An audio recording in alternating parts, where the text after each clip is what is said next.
Hello, hello mga pare ko. At kita nyo naman ngayong araw nga ay ito ang ating trabaho dahil maaga tayong natapos sa pag-aayos dito sa factory. At kung makikita nyo naman kita nyo paperworks di umano ang ating ginagawa.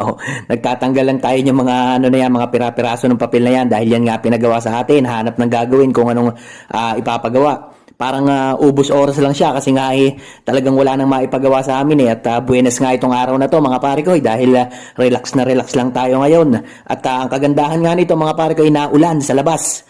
Kaya talagang malamig ang panahon. Mas malamig pa nga sa labas kaysa dito sa loob. At syempre nakamask pa din tayo dahil hindi nga pwedeng walang mask dito dahil nga sa nangyari sa atin dahil binulutong tayo. Halos lahat dito nakamask lalo na yung mga kasama ko.